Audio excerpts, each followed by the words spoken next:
This is one of the few snowy mornings that we have in Georgia. But before it snowed, we had already made plans to go visit the Georgia Guidestones. It's going to take us several hours to get there, so we have started out while it's still good and dark. Along the way, we're going to make a stop at LJ and probably Dahlonega on the way back. We'll just have to wait and see. Welcome to Rhonda in Progress.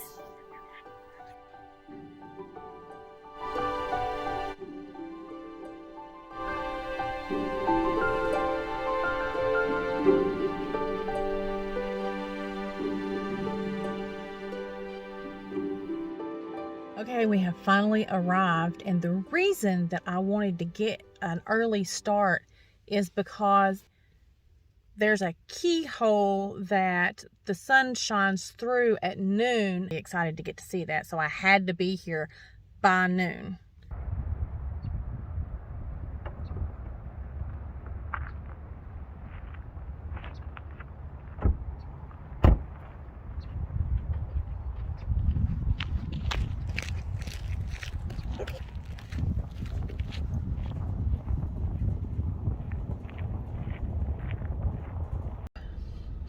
Ooh, I had to run back to the car and get my beanie on.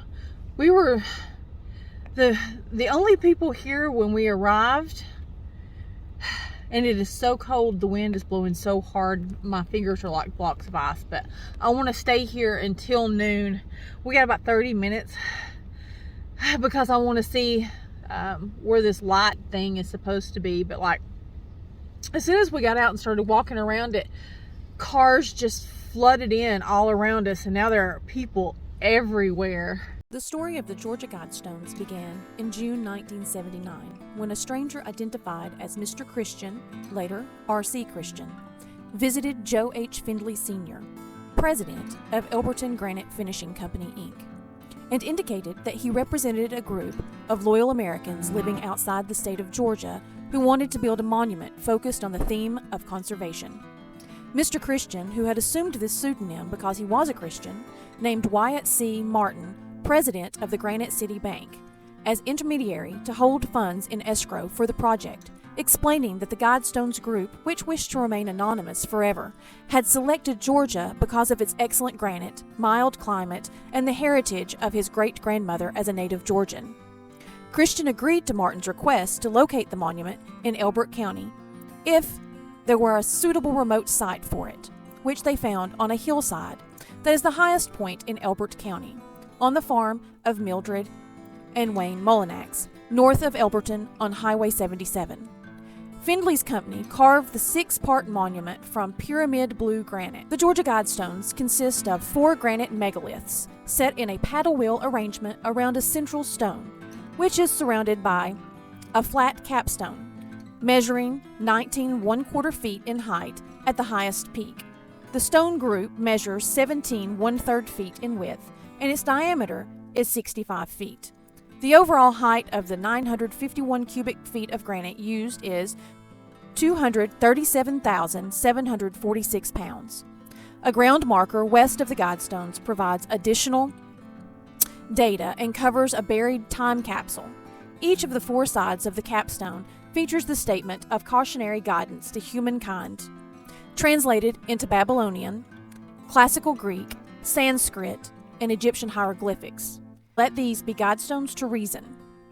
Below the guidestones are carved into the 8 faces of the 4 outer stones in English, Spanish, Swahili, Hindi, Hebrew, Arabic, Chinese, and Russian.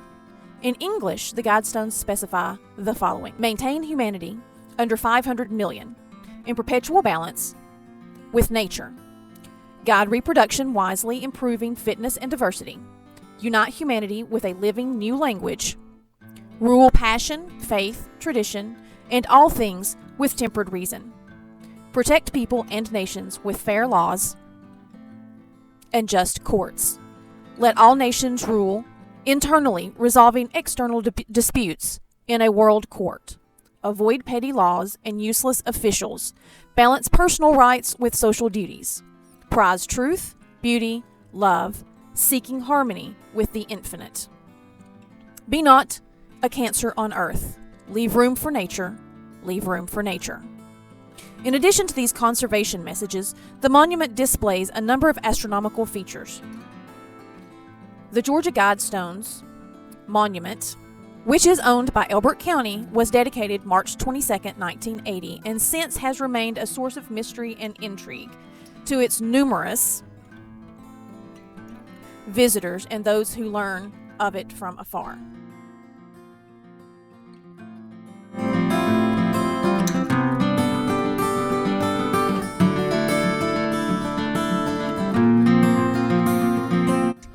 Okay, it is freezing cold.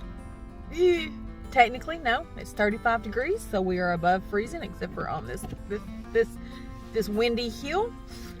And now we are gonna go to Dahlonega and see what we can get into there. Probably find something to eat.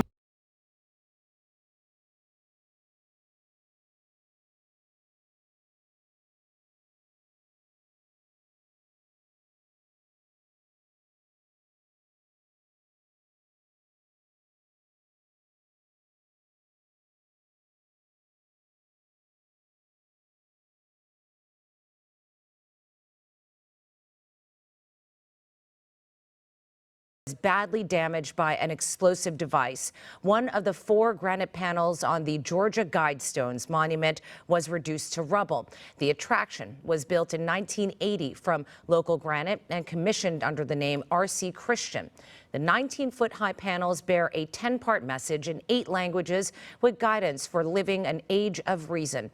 The so-called American Stonehenge also serves as a sundial and astronomical calendar. The bombing is under investigation.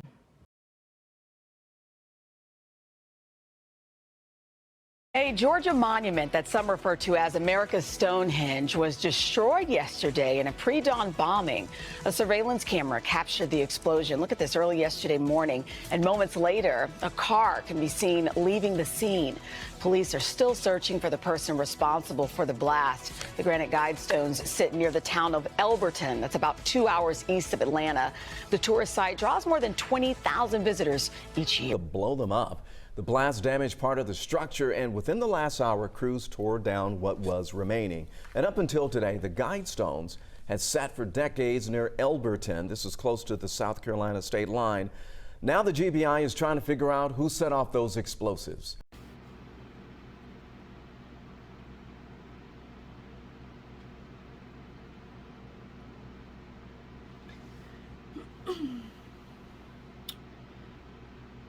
It's been a while since I filmed a video, and I haven't uploaded the videos that I had filmed previously because I had took a big break from social media, and also I work 2 jobs, and one of them lately has doubled in the hours that it requires me to do. Hello, princess. So I haven't had time to do a video. Oddly enough, one of the last videos that I did film but never edited and uploaded was going to visit the Georgia Guidestones.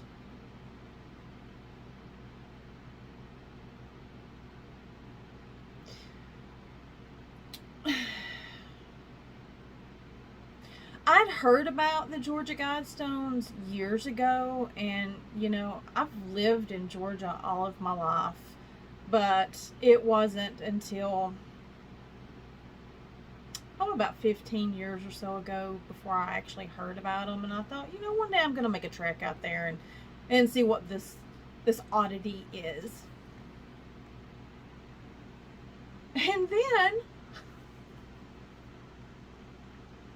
you know, I thought, well, I made the video, and I thought, I'll probably never upload it. It's not anything special. I mean, it's just a bunch of slabs of concrete made from, made during the time when we constantly thought we were going to be like nuked completely out of existence, and it was somebody's idea of a way for society, if they ever found these Guidestones, to live in better harmony with the earth, is what I got out of it. I mean, they were weird. Probably not the weirdest thing I've ever saw. But then I got up a few days ago, and holy cow, somebody had blown them up.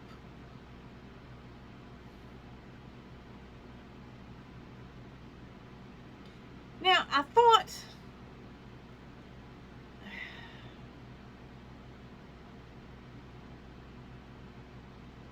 I just thought they were kind of a nifty oddity, and nobody really took them as anything other than an oddity that people come and look at and go, ooh, ah, look at that. Somebody spent money on that. Wow. And then they leave and take pictures maybe, and don't really have anything else left to say or do with them.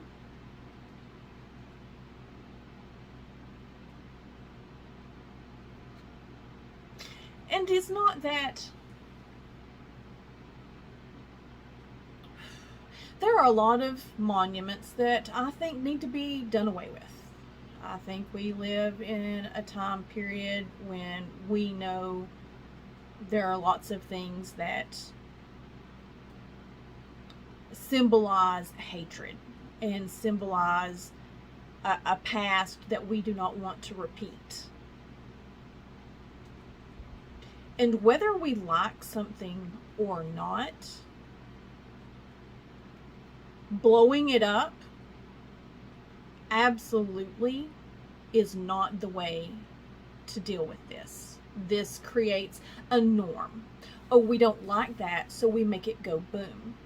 And that norm, one day will come for something that you do believe in.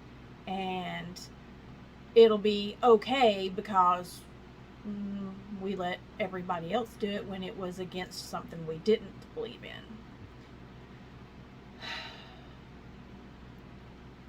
Not to mention, when you're blowing something up,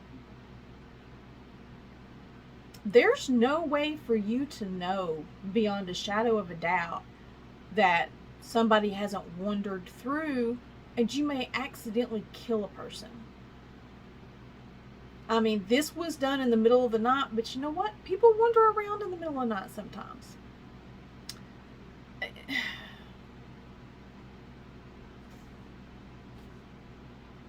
I don't know. I gotta get to work.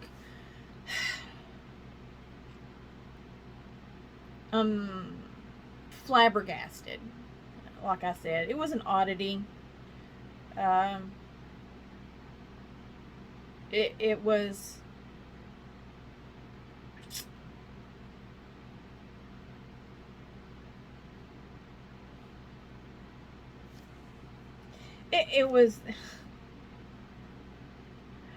It was born out of somebody's fear in a world where we lived, that everything was, going to fall apart, and they wanted whoever was left to find it and live their way, which is never the best of ideas because everybody has a different set of beliefs, and we all believe our set of beliefs is correct, and you don't want.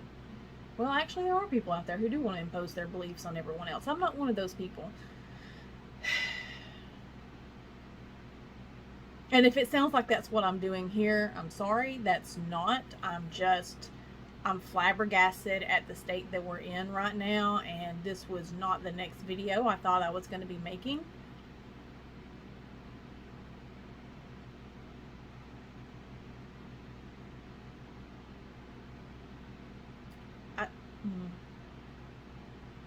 I gotta go to work. Yes, ma'am, I know you need some loves.